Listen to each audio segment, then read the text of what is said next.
All right, we're back on the motorcycle tank. It's the next morning. The clear is dry, and we got a couple little defects. No big deal. You can see there's one right there, and then also I got a run. It's right there. I don't know how well that's going to show up on the camera, but that stuff's not a big deal. It's very easy to deal with, very easy to sand out and correct. So I'm going to go ahead and do that and show you guys the process that I go through. The process is going to start with some 1500 grit wet sandpaper and then one of these foam blocks. So you want to make sure you've got a clean bucket of water to do this with. You can't have any grit, any type of sand, any type of debris, anything on the paper or on the block or anything, or you'll put some deep scratches in the tank, which is definitely not what we're after. One tip: fill the bucket up, past halfway. What you want is when you stick your paper and your block and your hands and everything in there and rinse it off, you want that debris off the paper to sink to the bottom. Well, then the next time you stick the paper in there and you swish the paper around to rinse it off, you want enough distance between the paper and the bottom of the bucket to where you're not grabbing the same trash that you washed off the paper the last time you were in there. All right, now all I'm going to do, you can see I've got the block in there. The gray side is softer than the black side. And because I'm trying to cut that run down, I'm going to go ahead and use the stiffer side of the block. And we're just going to real lightly kind of do this number until the run is gone. And don't sand off more than you have to. I think I got it out. I've been sanding on it, I don't know, not very long, a minute and a half maybe. Alright, the run is completely gone. There's nothing there. I can feel it. It's completely smooth. There's no evidence that it was ever there, other than the big dull spot where I sanded, obviously. So, and that took me all in with the camera, everything, less than a minute. The next thing I'm going to do is I'm going to do the same process, but I'm going to use 2000 grit sandpaper. With my 2000, I'm going to sand using the gray side of the block because that's the softer side, and I'm just going to slide over basically the entire tank. All I'm going to do is just, again, light pressure and just kind of go like this, just kind of rub the tank out. And again, the chances of rubbing through are very minimal, but there's no reason to sand off any more than you need to. So just kind of sand it down. If you can see, you can kind of see there's that real slight orange peel in it. So like I've talked about on some of the other videos, everything shrinks. So as the clear shrinks, it kind of does that. It'll kind of wrinkle up just a little bit. But we're going to sand all that out with this 2000 grit sandpaper so it'll be completely flat. And then when we polish it, it should polish out really nice. It's never going to have an ultra high gloss because we put some flattener in the clear because the customer wanted a higher end semi-gloss as opposed to a super shine on it. Alright, we got the tank sanded down with 1500 wet sandpaper, and then I did it in 2000 wet sandpaper, and now I'm going to go over it with this. This is a 3000 grit sanding pad.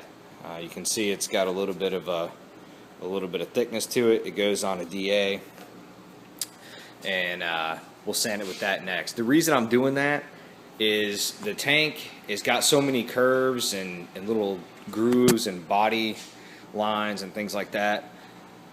I would rather not take a wool pad on a rotary buffer and put it on the tank. A lot of guys can do that and not cause any problems, and I could probably do it 9 times out of 10 and not cause a problem. But I can do it 10 times out of 10 and not cause a problem if I use that 3000 grit sandpaper. Then I can go right to a DA polisher. I don't have to use the rotary buffer. And so that's what I'm trying to do, is I'm trying to avoid the use of the rotary buffer. After you do your 3000 grit, you can go ahead and start the buffing and polishing and all that stuff. I used the 3000 grit so I didn't have to go with a wool pad on a rotary buffer. So I've got a foam pad on my quarter cable, and just I want to moisten the pad with some detail spray. And the first step is rubbing compound. Go ahead and put a couple of drops of this on the pad.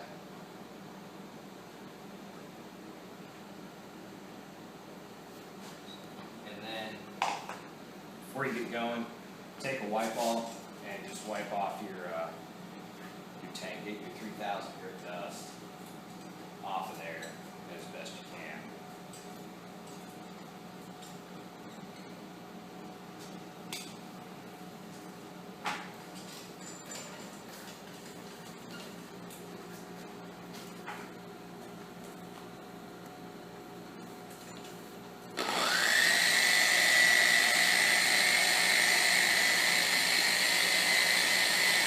When you're doing this with a random orbit machine like this, you got to go pretty slow. You got to give the abrasives time to work.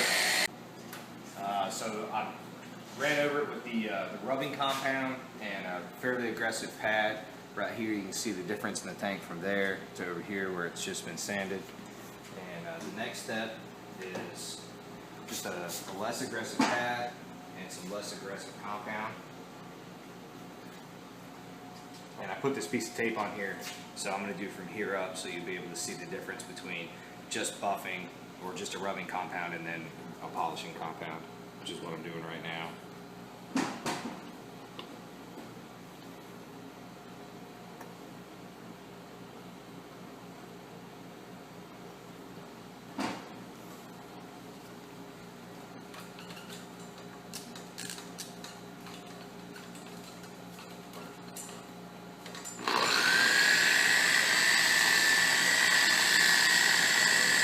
Same kind of thing, you got to go pretty slow. You got to give the abrasives and the chemical time to work. I start out slow so I don't sling the stuff everywhere, and then I'll kind of ramp it up. You can go quite a bit faster on the machine speed with the polish than you can with the rubbing compound. So we'll go ahead and get it going pretty good. And we'll come back here in a couple minutes when I'm done and check out the results of the polish. Alright, so we're cruising along on our tank. We've got, over here has been sanded with 1500, then 2000, and then 3000. And then this section here has been done with a random orbit polisher, or random orbit machine, with rubbing compound. Up here, we went to a little bit less aggressive pad after we did the entire thing with rubbing compound. And we did a less aggressive pad with a polish. Now I'm going to come up here and I'm going to do an ultra fine polish and an even less aggressive pad. And then I'll go ahead and I'll pull the tape off and you guys will be able to see the different progression, the steps as you move from sanded to buffed to polished to ultra fine polish, and then I'll try to do one more area up there with a wax. Alright, so here we are outside with the tank. I don't know how well this is going to show up in the video, but this area here, this has just been sanded. The whole outside edges of the tank are like, let me see if I can find the sun here in the reflection. Not really. So, one thing to keep in mind, the tank does have some flattening agent put in the clear, so it's not going to have a lot of gloss to it. There's the sun right there. So, if you follow the sun, let's see if we can get it to come. Okay, so you can barely see it right there, and then you roll up in here and you can see it increase. I'm gonna pass the tape. You just see the gloss and the sun increasing. Here we go. So now we're in the rubbing compound area.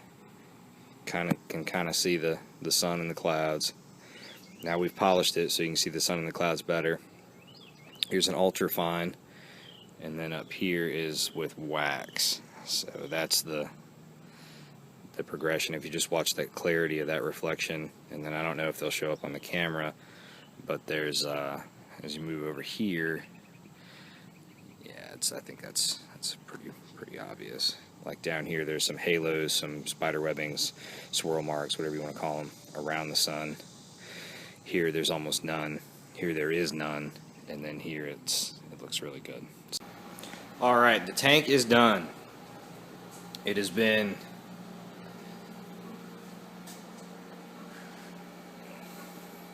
I don't know, it's been painted and detailed properly, I guess is probably the best way to describe it. So it's been from the entire process from metal on this tank. The tank was ground down to bare metal. It had a rough coating of body filler done on the dents, and it was pretty messed up. It was pretty dinked up. Then it had a coat of epoxy primer put on it. It had another round of body filler done, 2 coats of high build primer. The high build primer was then blocked. Then 2 more coats of high build primer, blocked again, and then 2 more coats of high build primer and blocked again. So it took 6 coats of high build primer to get the tank to where I felt it was right, as opposed to going to have waves or dips or any kind of defect in it.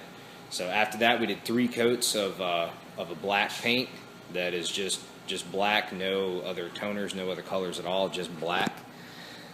Then we did 2 coats of clear on it with a flattening agent in the clear, mixed in at about 20% to kind of give it a semi-gloss as opposed to a real high gloss finish.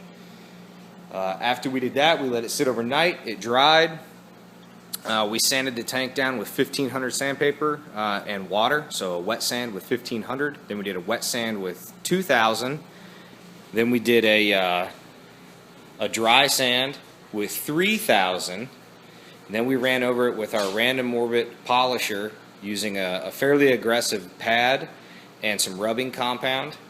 Then we went over it again with that same polisher, a less aggressive pad and some polishing compound. Then we went over it with an ultrafine polishing compound and a less aggressive pad still, and we finished it off with a coat of wax. So I don't know how many steps that is, but it's a lot, and it shows that the tank is absolutely gorgeous. The guy is going to be ecstatic about this. Here's our tank outside and in the sun, as best we can do on a cloudy day like today. But there's the sun through the clouds. One quick walk around of all the parts that we did. Everything turned out gorgeous.